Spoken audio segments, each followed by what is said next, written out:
Over naman sa describe, but dili na ko magbuot sa thoughts ninyo sa ako. But there is one thing I am sure of. I am one of the students who strive to achieve what we have right now. From the moment I stepped foot in high school, my mind was full of fears and negative thoughts. Kakayanin ko ba to at makasurvive ba ako? Back then, yung alam ko lang kasi ay may hirapan ka dyan. Maraming ipapagawa sa time na yan. And everything similar to those lines. Yet, something kept me going through these years. The desire to learn and succeed, the excitement of experiencing something new, and most importantly, the thought of meeting new friends along the way. Paulit-ulit na tumatatak sa isipan ko ang sinasabi nila mama at lola. Paano mo malalaman kung hindi mo susubukan? Originally, I studied back in Manila at Gregorio Perfecto High School. And I've transferred here 2 years ago.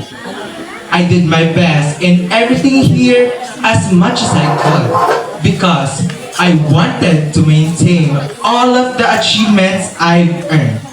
And I've dreamed about possibly receiving the title of highest honors back then.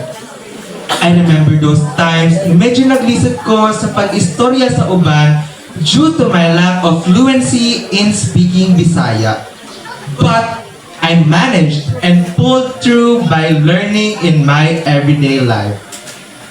Additionally, I also remember those times when I had to study for long periods of time kasi daghang gipaapil sa ako na contest. Like sa science, math, etc.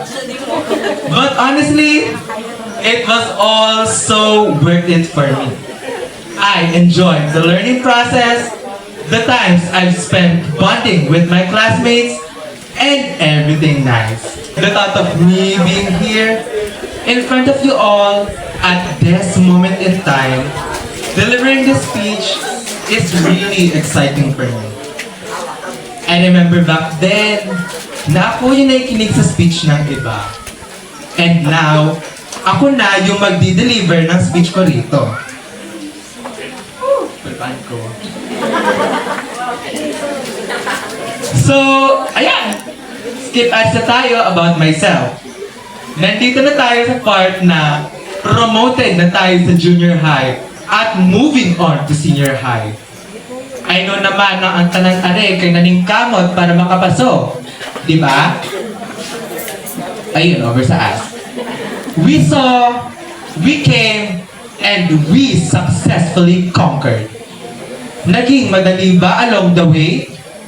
Of course, hindi.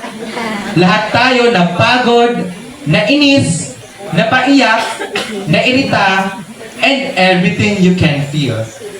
Yet, we kept on going and going and going and going until we're here. Naataare on this day para ipakita sa tanan ang effort na atong gibuhat para makagraduate. We are here to celebrate the success of every student in here who has done their best despite all of the challenges hindering us in our day-to-day lives. We persevered and overcame them. Pero, dito na nga ba magtatapos ang lahat? Siyempre, hindi pa. Daghan pa tag ma-experience in the future.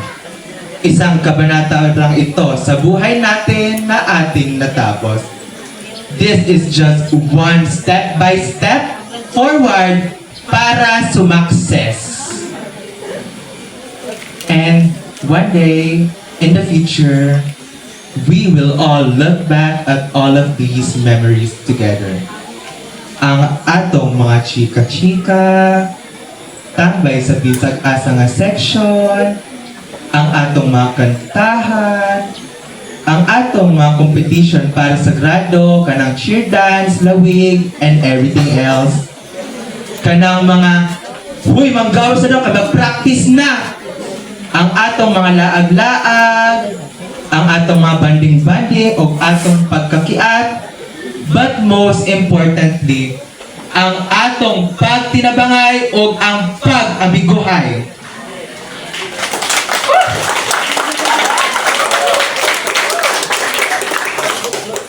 I'd like to congratulate all my fellow students and classmates for being here. May award man o wala.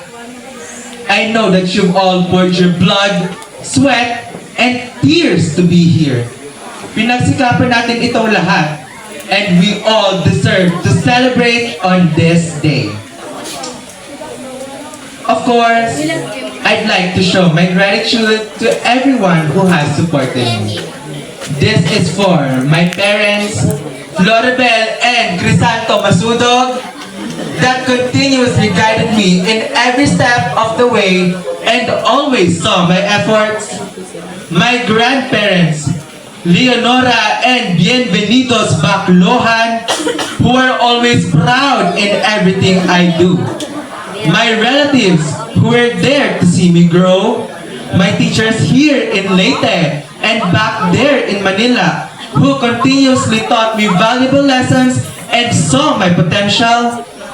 The student teachers who also learned alongside us, and all of my beloved friends here and the ones in Manila that I communicate with online that always gave me motivation. Thank you all for being with me, and I love all of you from the bottom of my heart. Aww.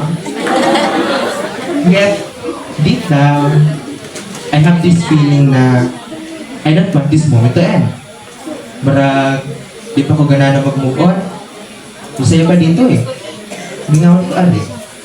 But, that's life. Growth is inevitable and I don't have the power to turn back time. What na ko'y mabuhat but to accept, move on, and enjoy the ride with you all in this journey. Nakakakabang isipin ang haharapin nating lahat bilang mga estudyante in the future. But just know na we face these challenges and survive all of them. As one chapter closes, another one opens up with even bigger opportunities to learn, grow, and improve. Let's continue to create a brighter future for ourselves, our families, and even our country by always doing our best in our studies. At the end of the day, all these challenges are a part of our lives, a part of us. These challenges built us into who we are right now. Let's grow, let's learn, and let's continue to improve. Our best yesterday can be more today, and even more in the future. Don't give up. Just try until we succeed and reach our goals together. Remember, you are not alone in all of these battles. Gaya nga ng sinabi ni Ryomen Sukuna from Jujutsu Kaisen. Stand proud. You are strong. This is Lloyd Christoph P. Masudog signing off as a junior high student and signing in soon as your newest senior high student. And I thank you.